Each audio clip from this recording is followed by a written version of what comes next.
Shalom, shalom, frères et sœurs, dans le Seigneur. Nous bénissons le Seigneur pour ces moments précieux.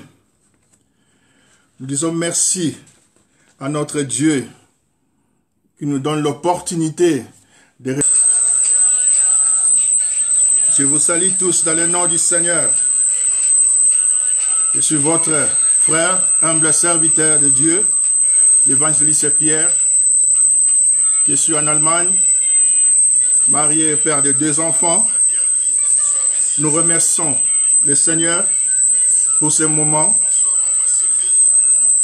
Nous sommes venus tous répondre à l'invitation de Dieu. Frères et sœurs, c'est une grâce de recevoir l'invitation de Dieu. C'est une grâce d'être dans la présence de Dieu. C'est une grâce d'être les enfants de Dieu. Nous remercions notre Dieu. Je bénis le Seigneur pour ce moment de séminaire que nous passerons ensemble durant une semaine. Hier, on a été bénis. Le pasteur Ézéchiel nous a apporté la parole de Dieu. Je bénis l'homme de Dieu, là où il est. C'était une bénédiction pour moi et pour nous tous. Mais dans Proverbe 16, 4, la parole nous dit ceci. L'Éternel a tout fait pour un but. Dieu avait tout fait pour un but.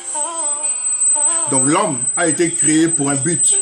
La femme aussi a été créée pour un but. Si nous allons dans le livre de Genèse, nous allons voir la mission que Dieu donna à la femme lorsqu'elle fut créée. Dieu avait vu, la parole nous dit que Dieu avait tout créé. Elle avait créé l'homme.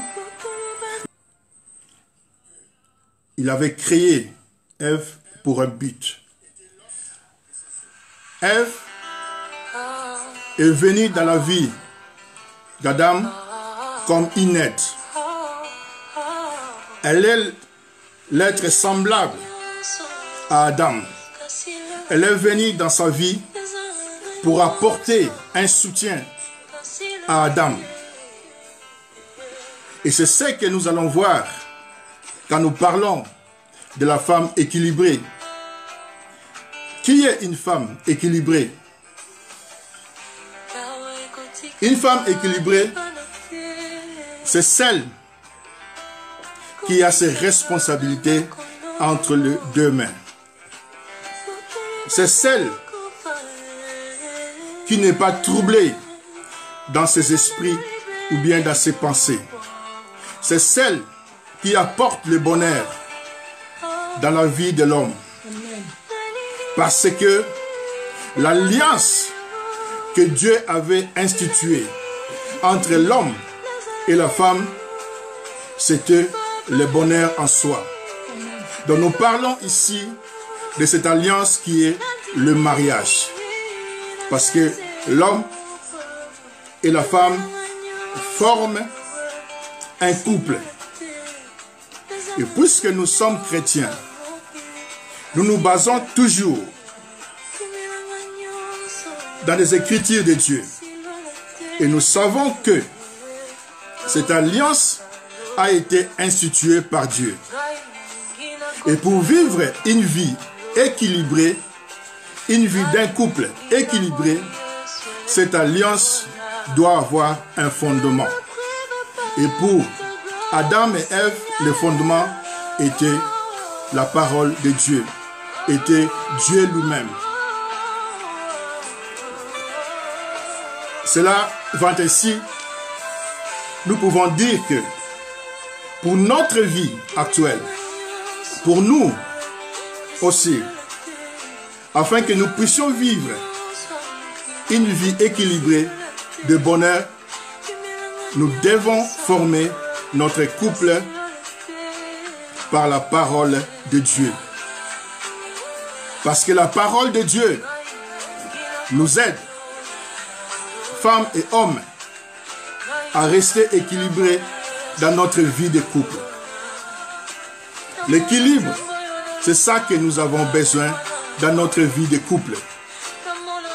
Mais tout commence de le début, même de le bas âge, pour nos filles, pour nos enfants.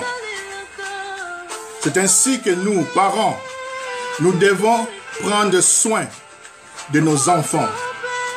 Nous devons leur transmettre les valeurs qu'ils auront besoin lorsqu'ils seront adultes. Parce que les enfants grandiront et après, les filles, ils vont se marier. Les fils aussi, ils vont se marier. Surtout les filles. C'est très important que les mamans puissent prendre le temps afin de parler avec leurs enfants, leurs filles, leur communiquer les valeurs. C'est bien d'investir à l'éducation des enfants, mais aussi, il faut penser au mariage de nos enfants. Parce que nos enfants, ils vont à l'école, ils sont à l'église, ils ont des amis. On ne sait pas quels amis ils fréquentent là où ils sont. C'est ainsi que c'est important pour nous, hyper important même, de prendre soin de l'éducation de nos enfants. C'est vrai que on peut être, si on rate l'éducation dans la maison parentale, on peut aussi être éduqué à l'école ou bien à l'église. Mais c'est très important pour nous, surtout nous qui sommes chrétiens, de communiquer les valeurs chrétiennes à nos filles, à nos fils. Parce que le mariage comme tel, il y a des points très importants. Il y a, quand les enfants font connaissance de leurs amis, et si quelqu'un demande une fille en mariage, les parents doivent donner leur accord. Et surtout, nous chrétiens, nous ne pouvons pas donner nos enfants à n'importe qui. Il faut marier nos enfants aux chrétiens. Celui qui viendra demander la main de ta fille, ma sœur, il doit être un chrétien. Parce que quand on a les cultures différentes, quand on a des religions différentes, ça peut aussi poser des problèmes à la longue. À supposer que ta fille chrétienne fait connaissance d'un musulman. Je peux prophétiser déjà que, à la longue, ta fille aura des problèmes. C'est ainsi que, alors pour moi personnellement, avant que les filles entrent en mariage, il nous faut, à nous, parents, suivre nos enfants, leur communiquer ce valeur. Une femme équilibrée, c'est elle qui ne se trouble pas, comme je disais, c'est elle aussi qui apporte le bonheur dans le mariage. Nous les hommes, on a besoin de femmes qui nous apportent la joie, les femmes qui nous apportent le sourire, les femmes qui prennent soin de nous. Parce que la femme, elle est responsable de la maison. Bien que les papas, comme on dit toujours que l'homme, c'est lui le responsable de la maison, mais la femme, une femme équilibrée, prend soin de sa maison, prend soin de sa famille. Elle prend soin de son mari, elle prend soin de ses enfants. Alors, pour vivre le bonheur, une femme équilibrée doit savoir prendre soin de l'homme, mais aussi de l'environnement de son mari, donc de sa famille ou bien de ses amis. Nous allons voir dans la Bible l'histoire de Rebecca. Cette histoire m'a beaucoup inspiré lorsque je la lisais hier. On a vu que Abraham avait envoyé son serviteur pour aller chercher une femme pour son fils. Abraham avait donné les instructions à son serviteur. Abraham avait une idée de la femme pour son fils. Et les serviteurs d'Abraham avaient bien écouté ce que Abraham lui disait. Rebecca, pour moi, est une femme équilibrée. On va voir sa réaction lorsque les serviteurs d'Abraham étaient partis pour chercher une femme pour Isaac. La Bible nous dit que Rebecca était venue pour puiser de l'eau. Et c'est là que le serviteur d'Abraham avait vu Rebecca. Il a demandé à Rebecca de lui donner de l'eau.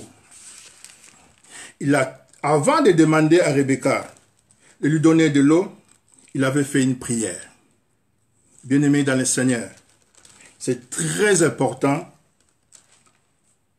avant toute chose, avant de commencer toute chose, de faire la prière, de se confier à Dieu. Amen.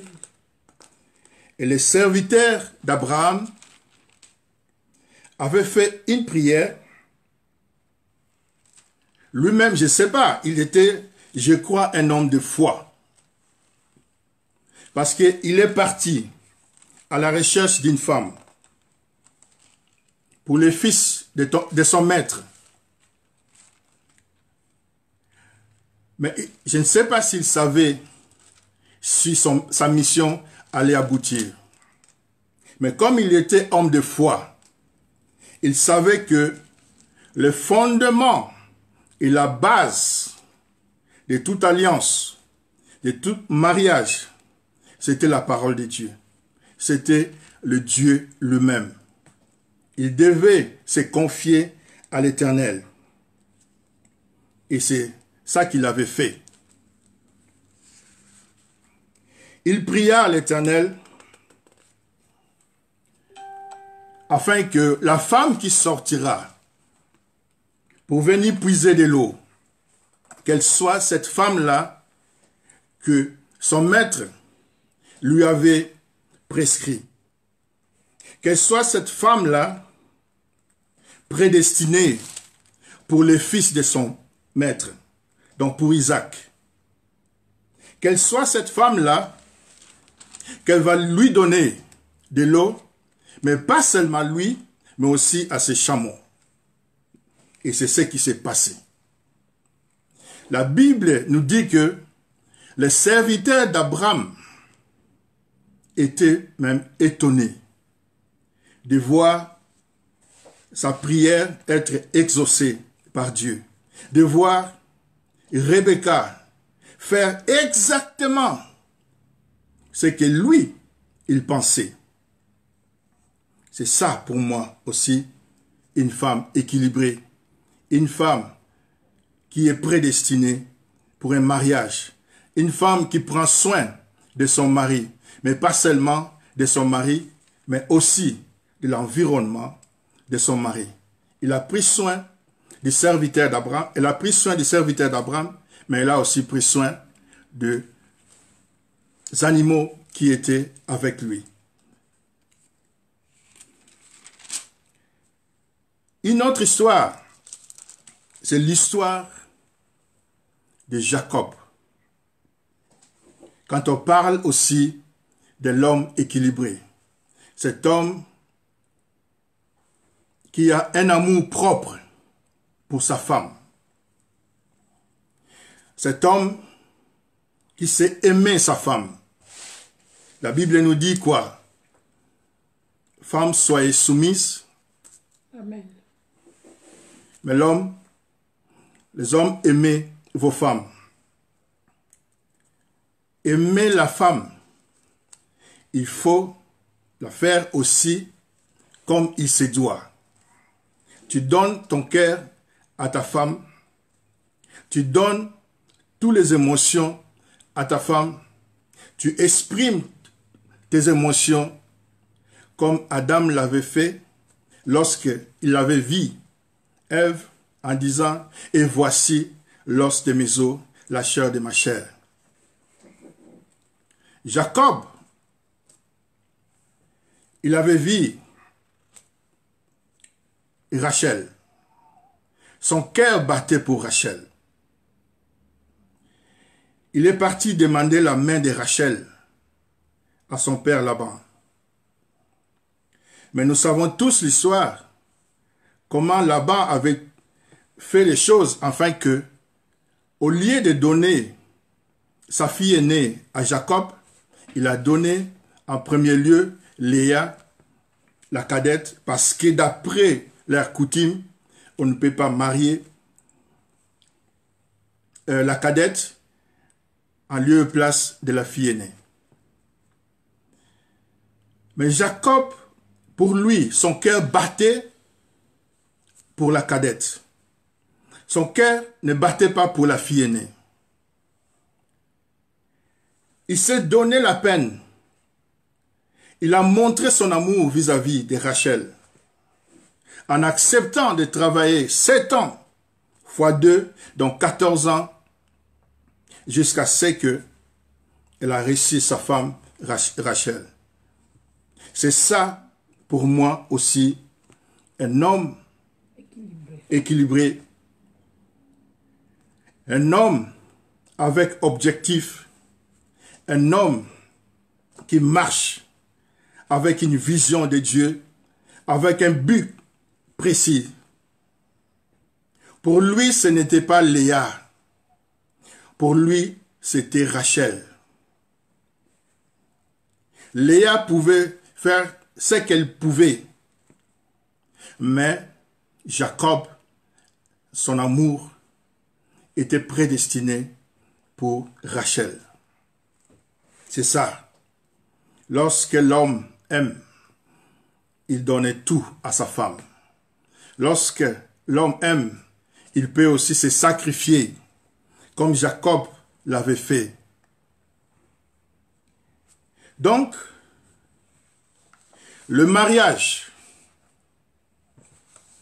je disais ceci, l'alliance de l'homme et la femme a été instituée par Dieu. C'est Dieu qui est le créateur de l'homme et de la femme. C'est lui aussi qui est l'instituteur de cette alliance. Alors, pour avoir un couple équilibré, vivre le bonheur dans nos couples, il nous faut nous confier à Dieu. Dieu a créé cette alliance afin que l'homme puisse vivre le bonheur. Et c'est le fondement, la base qui compte. Lorsque nous nous confions à Dieu, lorsque la femme, cette femme équilibrée, se confie à Dieu, mène une vie chrétienne, elle ne se laisse pas influencer par les amis. Elle n'est pas accompagnée de ces amis-là qui viennent troubler le foyer des autres. Parce que nous le savons, il y a des femmes, des filles, qui viennent seulement pour troubler le foyer des autres. Alors toi, en tant que femme équilibrée, qui est mariée à un homme, tu as la responsabilité de ta famille, la responsabilité de ton foyer. La Bible dit, tu dois porter tes désirs vers ton homme. Ce n'est pas seulement les désirs sexuels. Tu dois te confier aussi à ton homme. Lorsqu'il y a un problème, et vous deux, vous vous mettez en priant, vous vous confiez à Dieu. Parce que la Bible nous dit aussi de ne pas nous confier aux gens de ce monde. Ce ne sont pas le parrain, le marraine qui viendront arranger les choses en cas de problème. Parce que dans les foyers, dans nos mariages, il y a toujours des problèmes. Il n'y a pas un couple parfait, mais il y a des couples équilibrés. Des problèmes viendront toujours. Mais qu'est-ce qu'il faut faire? Et comment éviter ces problèmes? C'est en restant accroché à la parole de Dieu. En restant accroché aux préceptes de Dieu. C'est en nous confiant à l'Éternel en cas de problème.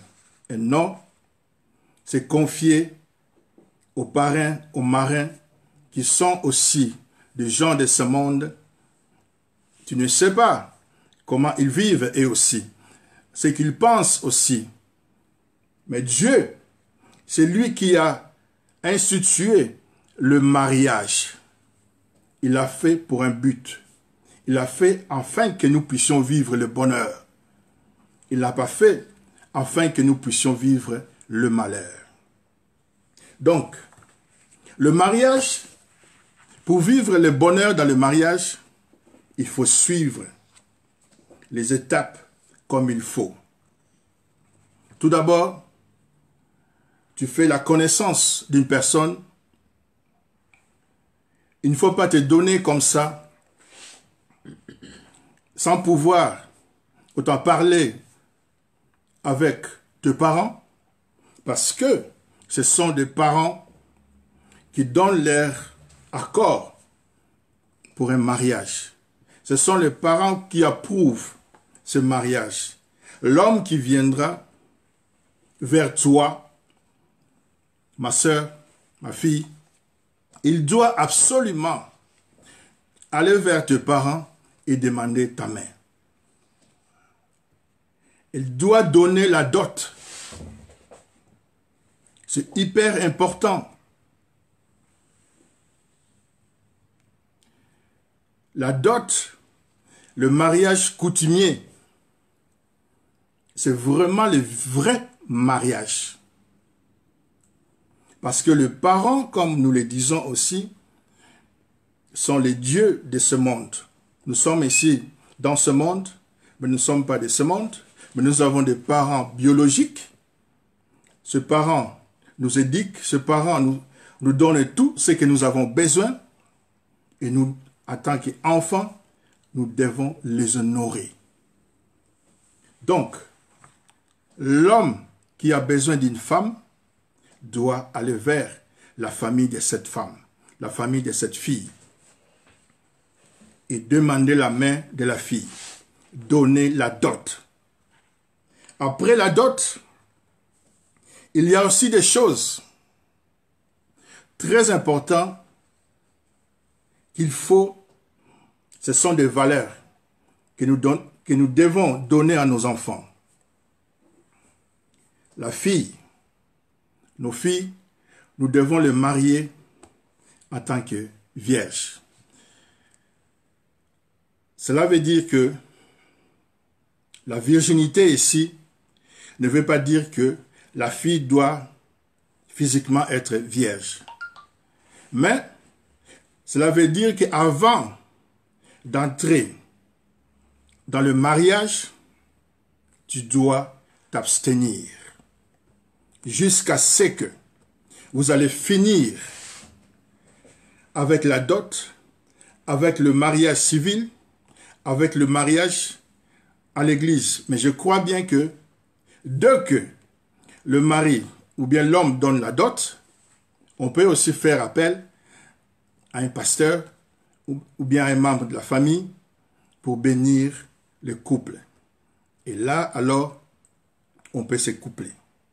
Mais, nous conseillons toujours à nos enfants d'attendre jusqu'à ce que Dieu scelle l'alliance. J'ouvre une parenthèse. Je peux aussi donner mon exemple moi-même.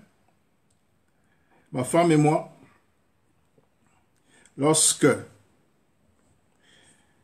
on était encore en dehors de la parole de Dieu, on était en couple jusqu'à ce que le jour où Dieu est venu me parler, comme ça, la nuit, en me disant, Pierre, ne touche plus à ma fille jusqu'à ce que tu vas l'honorer. Comme ça. J'étais effrayé, mais j'ai glorifié aussi le Seigneur parce que par là, j'avais vu que Dieu m'appelait vers lui. Dieu, mon Père céleste, il était le Seigneur en qui moi, je devais me confier. Et les gens nous voyaient voyager partout. Les gens nous voyaient ensemble, mais ne savaient pas que nous vivions en abstinence pendant 10 ans. Parce qu'on devait aussi régler des choses administratives qui nous a pris le temps. On devait chercher l'Éternel encore profondément. La famille de ma femme aujourd'hui, son frère, il voulait aussi me connaître. C'est ce que je dis que quand nous marions nos filles, à des gens, nous devons connaître les gens. Ces gens-là ou bien leur famille. Tu ne peux pas donner ta fille à une personne sans connaître cette personne. Je passais l'interview de temps en temps parce que sa famille voulait savoir qui je suis, comment je vis, quel est mon statut aussi de santé. Je suis à bonne santé et pourquoi je vais prendre leur fille en mariage. Donc, cela m'a donné une leçon. Et je le témoigne toujours partout là où je suis en disant à nos filles, gardez vos valeurs. Vous êtes des chrétiennes, vous avez eu des valeurs transmises par vos parents. Gardez-vous jusqu'à ce que l'homme viendra vous marier. Mais aujourd'hui, nous le savons aussi que la vie actuelle, ça part si rapide.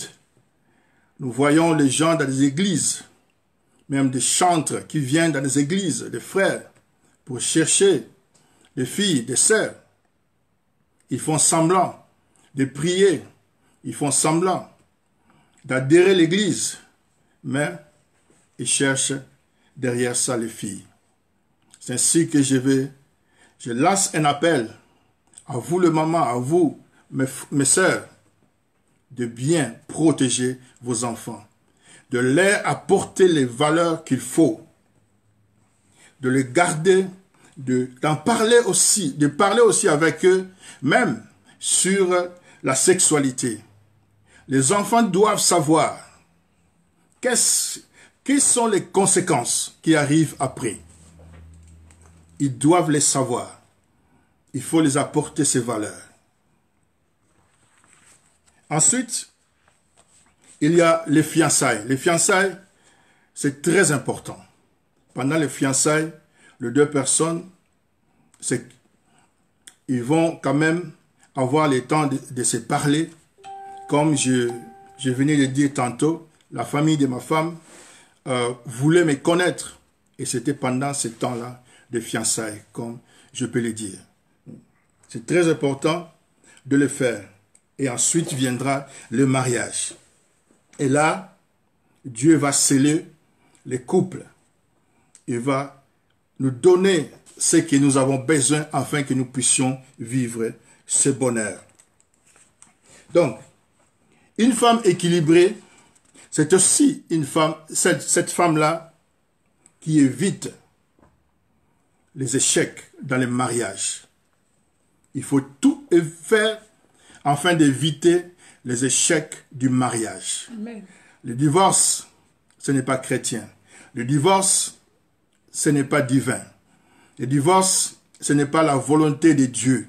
La volonté parfaite de Dieu, c'est le bonheur dans le mariage. La séparation arrive, oui, mais seulement quand l'un de nous quitte ce monde pour rejoindre le Père Céleste, mais pas avant. Mais malheureusement, au jour d'aujourd'hui, nous le voyons, les femmes, même les Africaines ici, surtout en Europe,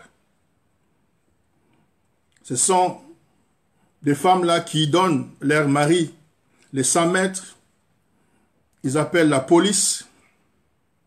Ça, ce ne sont pas les valeurs d'une femme équilibrée. Une femme équilibrée, en cas de problème, il cherche la réconciliation avec son mari. Un mari équilibré aussi, en cas de problème, il cherche le dialogue avec sa femme. On ne cherche pas à appeler la police, à mettre l'autre dehors, même pendant l'hiver. On ne cherche pas à divorcer, mais on cherche à garder ce bonheur qu'on a reçu de Dieu Tout-Puissant. Et c'est là le problème. Parce que avoir le bonheur de Dieu, ça se fait rapidement, mais conserver ce bonheur, c'est tout un problème. Si on ne sait pas qu'est-ce qu'il faut faire, comment faire pour conserver ce bonheur. C'est ainsi que nous disons toujours, la parole de Dieu, c'est celle que Dieu nous a léguée. Il nous a donné cette parole, et dans cette parole, il y a tout que nous puissions chercher, que nous puissions avoir, afin de conserver le bonheur dans nos foyers, dans nos mariages. Il nous faut, comme nous sommes chrétiens, de temps en temps, lire la parole de Dieu et puis l'analyser, surtout 1 Corinthiens 7. C'est de là qu'on parle du mariage. On peut lire tout ce chapitre et ça va nous aider.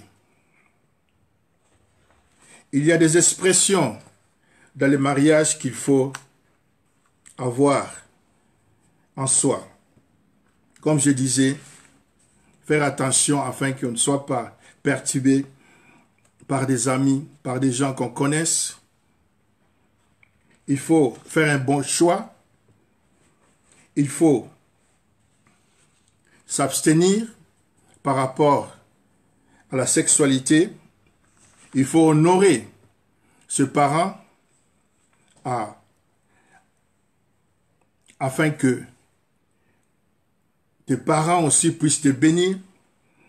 La parole nous le dit. Il faut de temps en temps prier ensemble. C'est ce qui se passe de moins en moins dans nos foyers. Les couples ne prient plus ensemble. C'est très important de trouver le temps ensemble, femmes et maris, et prier pour les couples, prier pour les foyers, prier pour les enfants. S'il y a quelque chose que l'ennemi combatte, c'est le mariage. Il sait pourquoi. Il combatte l'union que Dieu avait instituée. On a reçu une mission de la part de Dieu. Et l'ennemi veut nous détourner de cette mission. Il cherche la chute du royaume de Dieu. Il cherche à nous tuer. Comme la Bible nous le dit, il rôde et il cherche où entrer et faire du mal. Et surtout, c'est les couples qui sont visés. Faisons attention à nous, surtout nous chrétiens. Ne perdons pas ces valeurs que nous avons reçues, premièrement de Dieu et deuxièmement de nos parents. Une femme équilibrée pour moi, c'est aussi cette femme-là qui est toujours prête auprès de ses enfants. Nous qui venons de l'Afrique, nous l'avons vécu. Nous le savons, comment nos mamans avaient pris soin de nous et de nos foyers. On a connu des familles, des parents, des papas qui avaient perdu leur travail en Afrique. On a connu des familles où on voyait les mamans se battre afin que la famille puisse avoir quelque chose à manger. C'est ça, pour moi, les caractéristiques de la femme équilibrée. Elle se soucie de sa famille. Elle prend soin de ses enfants. Elle se bat afin que sa famille puisse avoir quelque chose à manger. Elle envoie ses enfants à l'école avec les miettes qu'elle a. Et c'est cette femme-là, nous tous nous connaissons cette chanson, femme noire, femme africaine, cette femme-là qui allaite l'enfant, cette femme-là qui porte l'enfant dans ses dos, cette femme-là qui est toujours près de son fils, de sa fille, de son enfant. Mais aujourd'hui, ces valeurs se perdent. Quand je vois comment, surtout les femmes africaines, se comportent, on a adopté les valeurs européennes, c'est bien bon. Mais, mes frères et sœurs, faisons attention à ça. Non, il ne faut pas que nous perdions les valeurs chrétiennes que nous avons reçues de Dieu. Il ne faut pas que nous perdions les valeurs africaines que nous avons reçues de nos parents. C'est bien bon d'être une femme. Aujourd'hui, la femme est catégorisée. Il y a des femmes de carrière, il y a des femmes ordinaires, il y a des femmes équilibrées, il y a des femmes, des femmes, des femmes. Les femmes de carrière, aujourd'hui, elle a son travail. Pour elle, ce qui compte, c'est le travail. Elle sort le matin, elle revient le soir, fatiguée. Quand elle sort le matin, les enfants sont encore au lit. Quand elle revient à la maison, les enfants dorment déjà. Là, si elle a des enfants. Si elle n'a pas des enfants, on le voit maintenant, c'est à la mode. Elle est là, elle ne se soucie même pas du mariage, mais elle cherche quelqu'un, une femme qui peut devenir une mère porteuse pour elle, ou bien elle va aller adopter un enfant, malgré qu'elle-même, elle peut mettre au monde. Dieu lui a donné tout ce qu'il faut. Et pendant ce temps, il y a des femmes qui cherchent des enfants, qui ont des problèmes de santé et ne peuvent plus mettre au monde. Ils prient Dieu. Ils cherchent la face de Dieu pour avoir des enfants. Mais toi, la femme de carrière, tu as tout. Dieu t'a tout donné, mais tu ne veux pas honorer ton Dieu. C'est ça que nous vivons maintenant ici, dans ce monde, en Europe, et c'est dommage. Nous allons prier, mes frères et sœurs, afin que Dieu puisse nous faire grâce. Dieu puisse nous réconforter encore, nous donner la force. Dieu puisse nous fortifier. Dieu puisse nous instruire davantage, afin que nous puissions vivre selon sa volonté parfaite. La volonté parfaite de Dieu, c'est que le couple doit vivre le bonheur. L'homme et la femme, unis, doivent vivre le bonheur. Et ce bonheur, c'est un bonheur éternel. Ce n'est pas un bonheur avec délai, mais c'est un bonheur éternel. Nous prions Dieu pour cela. Éternel Dieu Tout-Puissant, je te bénis parce que tu es un Dieu, un Père qui aime ses enfants. Tu es le Dieu, le Père, qui a institué le mariage, afin que nous, tes enfants, nous puissions vivre le bonheur. Père, nous revenons vers toi, Seigneur. Regarde comme l'ennemi cherche à nous détourner de ton plan. Regarde comme l'ennemi cherche à infiltrer le foyer de tes enfants. Ô Seigneur, fais grâce à tes filles. Fais grâce à tes fils.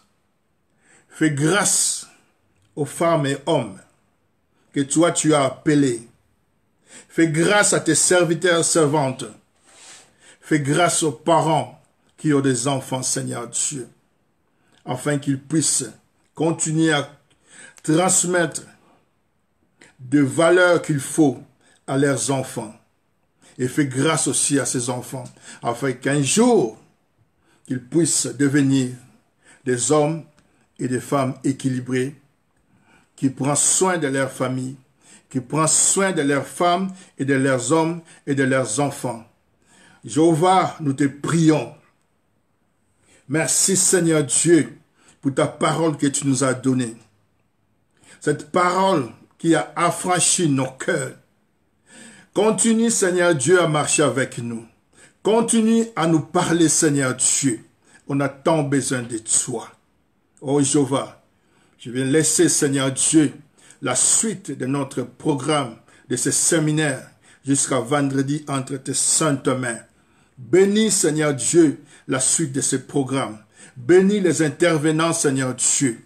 Bénis ta parole, Seigneur Dieu. Et bénis ton peuple qui est venu aujourd'hui écouter ta parole et qui sera là aussi demain et après-demain, Seigneur Dieu. Ils ont soif de toi, ils ont soif de ta parole, ils ont besoin de toi, Seigneur. Pense à eux, pense à leur famille, pense, Seigneur Dieu, à chacune et à chacun, Seigneur. Nous te bénissons au nom puissant du Seigneur Jésus-Christ de Nazareth. Amen. Amen. Soyez bénis, mes frères et sœurs. Je remercie vous tous, les serviteurs et servantes de Dieu qui étaient là. Je vous donne les doubles honneurs. Sois béni, Maman Sakoli, mettez. Sois béni, évangéliste Michel. Il y aura une servante de Dieu qui passera nous apporter la parole de Dieu. Que Dieu vous bénisse.